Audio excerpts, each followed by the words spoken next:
GP histórico de Mônaco. 7 categorias, da década de 30 até a década de 70.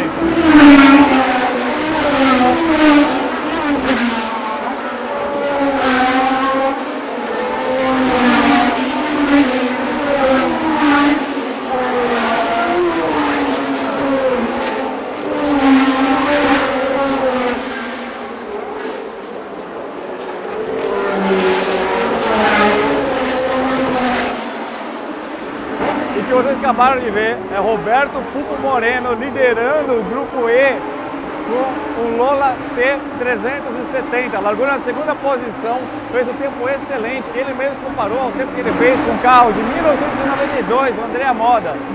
Você achou que esses caras estão vindo aqui para um desfile, para um passeio? Os caras estão chinelando, andando no limite, abaixo de 1,30. Esses carros aqui do Grupo E é a época que a Cosworth dominou a Fórmula 1, né? Então praticamente todos os carros, exceto a Ferrari, usavam o motor de Cosworth. O ronco, a presença, a massa sonora, sem palavras.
Coisa mais espetacular, fora a surpresa que a gente trouxe para essa turma que veio com a gente aqui na Special Trip, porque eles imaginavam que isso aqui ia ser um passeio, um desfile, fila indiana, uma coisa assim meio parade e tudo mais, e os caras vêm sem tão boa. Vocês estão vendo ali atrás, inclusive, toques, acidentes, isso acontece a todo momento aqui, os caras realmente procurando o limite entre ex-pilotos, pilotos aposentados, pilotos profissionais ainda atuantes e gentleman drivers que realmente tem alguns muito habilidosos.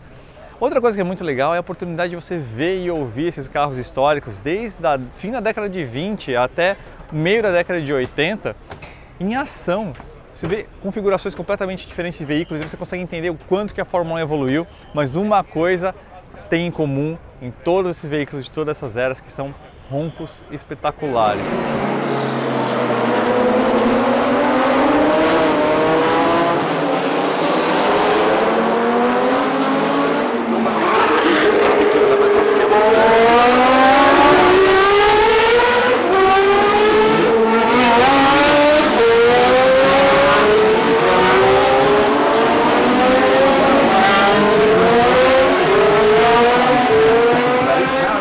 A gente ficou hospedado em Sanremo, que fica a mais ou menos 1 hora daqui de viagem, é meio equidistante entre Nice, né? Então a gente tem Mônaco no meio e aí Sanremo, onde a gente está na Itália, por outro lado seria Nice, né? Então foi um hotel muito bacana que a gente ficou em Sanremo, uma cidade muito bonita.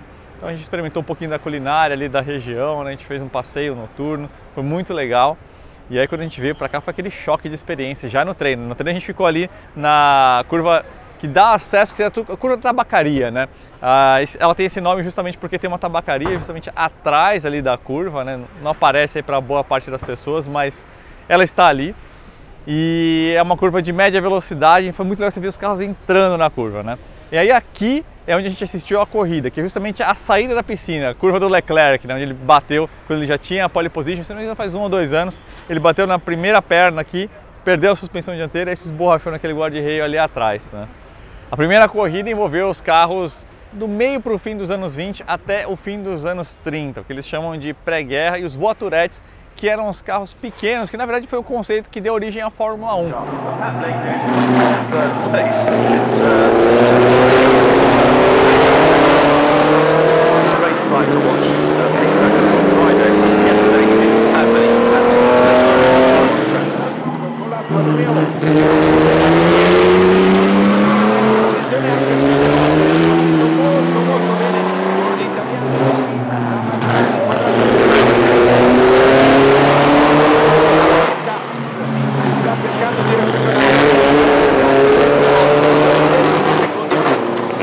Daniele avec Patrick.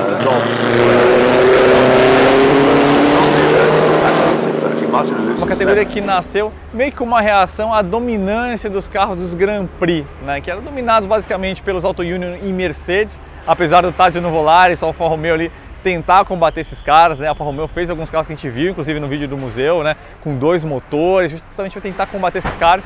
Mas a voiturette, na verdade, era uma categoria mais interessante para boa parte dos fabricantes, como a própria Bugatti, né? Então carros menores, motores aí de 1,5 litro até 2 litros, e que eram muito dinâmicos e podiam fazer frente até esses carros de Grand Prix em alguns circuitos mais apertados, se bem que nessa época não tinha muito essa coisa de circuito fechado, né? A maior parte das pistas eram muito rápidas. O que era legal para quem assistiu a ação aqui? Entender que esses carros não são bobagemzinha não, mesmo sendo carros aí com 100 anos de história, no circuito eram carros de competição e eram realmente muito velozes, tempo aí de volta na casa dos 2 minutos, os melhores pilotos, como os pilotos dos dois Era, né? Um R, se não me engano, um R34A e um R35A, um carro verde claro e um azul escuro.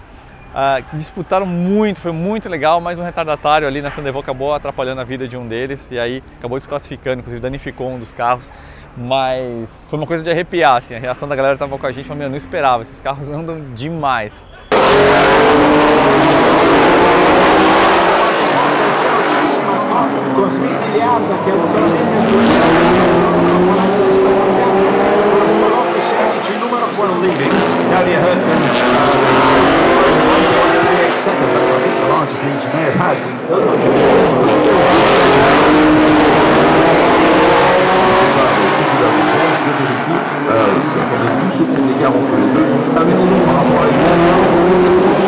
A segunda corrida foi quando realmente a gente tem a Fórmula 1, né, formalizada. Então, são carros anteriores a 1961, que foi quando teve a virada de chave para os motores centrais traseiros, né? Então, é basicamente carros assim, da década de 50, desde 1950 até 1961, com uma outra entrada anterior a 1950, mas de forma geral, carros com motor dianteiro. Foi um duelo maravilhoso que a gente viu aí, a Ferrari 246 de uma piloto, Claudia Hürtgen, ganhou, pilotou demais contra o Maserati 250F, Lotus 16, tinha vários Lotus 16, aliás, competindo. E aqui a velocidade era ainda maior, mas ainda uma dinâmica mais ou menos parecida, mas aí tudo mudou na categoria seguinte. De 61 a 66 foi quando a Fórmula 1 teve aquela virada do motor central traseiro, e isso alterou completamente a dinâmica dos carros. A gente não está fazendo uma cobertura aqui, né? Na verdade a gente perdeu metade dessa corrida, então pegou muito trânsito para acessar, tem todo o processo de revista aqui, tem uma certa complexidade para chegar aqui, né?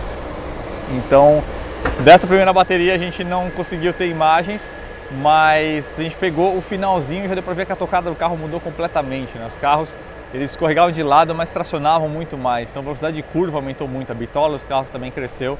E foi em 66 que teve a grande virada da história da Fórmula 1, que os carros passaram a ter 3 litros de deslocamento, passou de 1,5 litro para 3. é algo impensável, uma mudança tão radical nos dias de hoje. Virou outra categoria da noite para o dia. E a categoria seguinte foi muito legal, foi justamente os carros de 66 a 72, que mistura muita coisa, né? Mistura essa era dos 3 litros, a introdução da aerodinâmica que aconteceu no fim da década de 60, e justamente por isso é que os carros inscritos aqui não tinha nenhum carro 66, 67 ou 68, todos 69 até 72, incluindo o próprio Lotus 72 e o Matra Cinca, que tinha o ronco mais maravilhoso do mundo, né? Esse carro azul que vocês estão vendo e vão ouvir daqui a pouquinho, que tem um ronco épico e, nossa, eu fiquei muito feliz e todo mundo ficou arrepiado com o ronco desse carro, que é muito diferenciado. Lembra a Fórmula 1 dos anos 90 o ronco, então muito à frente do tempo e mais legal mesmo que a Ferrari 312, que competiu aqui também, que era o carro de 1970 que pertenceu a Jack Ickx.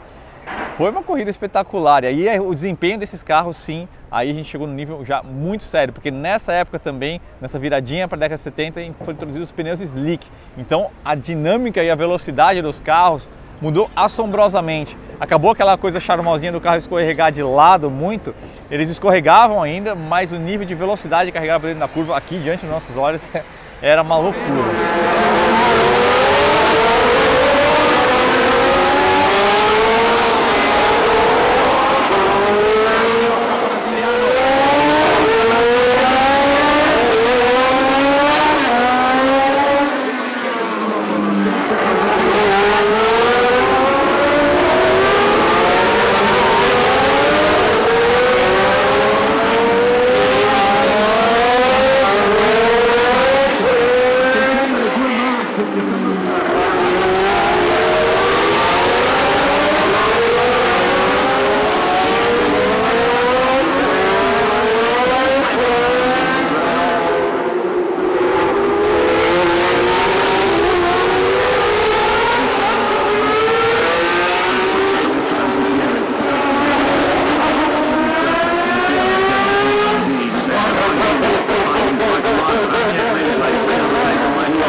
E aí de 73 a 76 a gente tem a era Cosworth, né?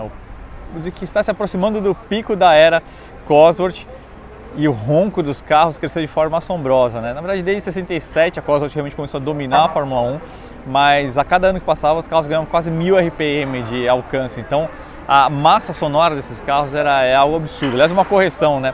O Lotus 72, o Fittipaldi correu nessa categoria, evidentemente, né? E até o Roberto Moreno, na verdade, competiu com um Embassy, um Lola, na verdade, né, um T370 e, putz, foi espetacular. Ele largou da segunda posição. No começo do vídeo eu até passei uma informação errada, que eu estava ali acompanhando ao vivo, né, atrás de mim, muito barulho, muita gente falando, então eu achei que ele tinha chegado a pular na ponta, mas na verdade o que aconteceu é que ele deu um mini pulinho ali na largada, meio que deu uma pequena queimada, né, e aí com isso ele deu aquela assustada, perdeu o timing da largada e aí perdeu 2 posições, né, então foi uma briga muito bonita contra um McLaren M23, similar ao carro do James Hunt, se não for o próprio, mas ele acabou perdendo essas posições, né? Outro McLaren um pouco mais antigo acabou vencendo a prova, mas mesmo assim o Moreno pilotou demais, foi bonito, a gente torceu muito, foi espetacular, foi sem comentários.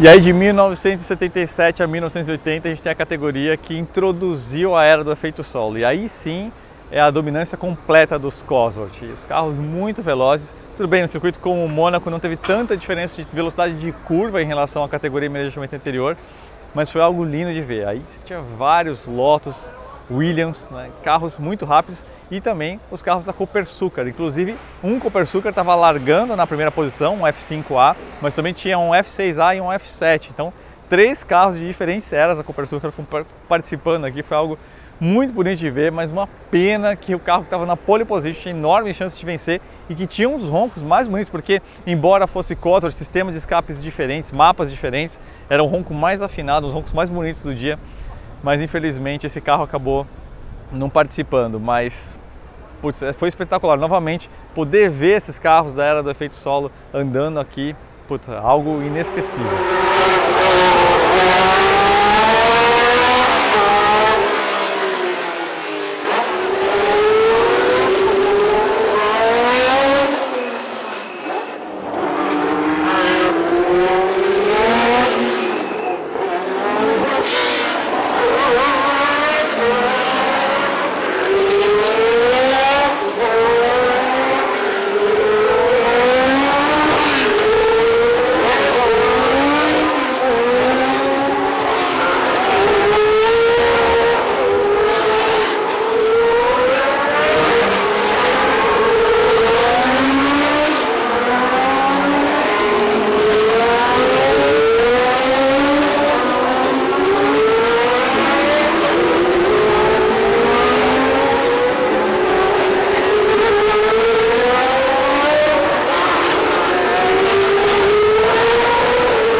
A última categoria, teoricamente, seria da dominância da era turbo, né? Que seria de 1981 a 1985. Mas por que a gente não tinha, por exemplo, carros como a Brabham do Piquet, as Renault, né, do René Arnoux, entre outros carros espetaculares?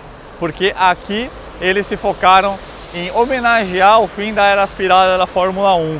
Eu acho que também tem a ver com segurança e competitividade, porque esses carros da era turbo, todo mundo sabe, né, passavam de 1000 cavalos em configurações de treino. Então, controlar isso, manter o nível de segurança, alguma coisa também que não gerasse muitas quebras, ia ser muito caro e muito complexo. Então, somente carros aspirados, então fica quase como uma extensão da era do efeito solo, lembrando que ali, uns 2 anos depois que se introduziu a década de 80, foi banido também o efeito solo. Então, são carros espetaculares, a gente viu muitos Lotus, né, similar aí aos carros que o próprio Nigel Mansell competiu. Carros muito rápidos também, uma performance parecida em termos de dinâmica, mas a massa sonora, o ronco, a potência desses carros no nível, sim, é assustador. Esse carro está virando aí na casa de 1,26, 1,26, assim, é espetacular, é inacreditável. Pra você ter uma ideia do que isso significa, a pole do Senna em 1991 foi na casa de 1,20. 1,26, inclusive, era mais ou menos o ritmo de volta mais rápida desses carros. Então, a gente está falando de carros por volta de 6, 7 anos antes, pilotados por gentleman drivers, virando um tempo compatível com carros 5 anos depois pilotados por profissionais. E isso só deu uma ideia do que a gente viu aqui, cara, diante dos nossos olhos. A gente viu automobilismo puro, de verdade mesmo. Nada de desfile e uma coisa para se guardar para sempre. Assim. Poder dizer que você viu carros como esses de todas essas eras acelerando na sua frente, disputando curvas em Mônaco. Essa viagem na Special Trip é sem comentários.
existe nada que você pode fazer no asfalto que é mais absurdo e emocionante que isso. Puta que pariu! Puta que... Como é que eu fiquei 8 anos longe disso, mano?